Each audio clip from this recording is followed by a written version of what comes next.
Hi friends, నేను ఈరోజు కమ్మగా నోరూరించేటువంటి సేమియా సగ్గుబియ్యం పాయసాన్ని ఈజీగా ఎలా చేయాలో చూపించబోతున్నాను. ఈ పాయసం మనం ఎక్కువగా పండగలకి లేదా వేడి చేసినప్పుడు చలవ కోసం ఎక్కువగా చేస్తుంటాం. మొదలు పెడదామా మరి? ముందుగా ప్యాన్లో 2 టీ స్పూన్ల నెయ్యి వేసుకుని వేయించుకోవాలి. అందులో 3 టీ స్పూన్ల జీడిపప్పు పలుకులు వేసుకుని ఎర్రగా వేయించి మరొక 2 టీ స్పూన్ల కిస్మిస్ అందులోనే వేసి వేయించి పక్కన పెట్టుకోండి. ఇప్పుడు మిగిలిన అటువంటి నెయ్యిలో 2 కప్పుల సేమియా వేసుకుని లో ఫ్లేమ్లో మాత్రమే గోల్డెన్ బ్రౌన్ కలర్ వచ్చేదాకా వేయించుకోవాలి. ఇప్పుడు సేమియాకి ఎగ్జాక్ట్గా డబుల్ వాటర్ పోసుకోవాలి. కడిగి పక్కన పెట్టుకున్న లావు సెక్వియాన్ని అందులో వేసుకుని కుక్ చేసుకోవాలి. బాగా తెరులుతున్నప్పుడు మాత్రమే వేయించుకున్న సేమియాని అందులో వేసుకుని ఒకసారి కలుపుకోవాలి.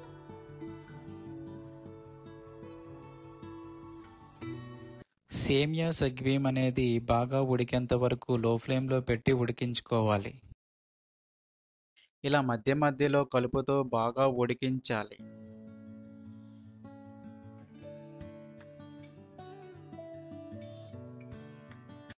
ఇలా ఉడుకుతున్నప్పుడు ఒక పావు కప్పు షుగర్, బెల్లం వేసుకుని కలుపుకోవాలి.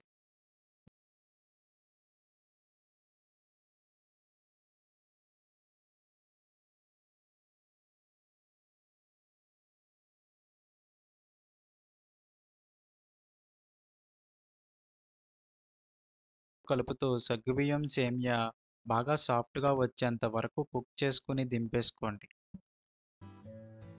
ఇప్పుడు 2 కప్పుల మిల్క్ పోసుకుని బాగా కలుపుకుంటూ ఇప్పుడు మనం వేయించి పక్కన పెట్టుకున్న జీడిపప్పు, కిస్మిస్ వేసుకుని కలుపుకుంటే సరిపోతుంది. మనం చేయాలనుకున్న సగ్గుబియ్యం సేమియా పాయసం రెడీ అయిపోతుంది.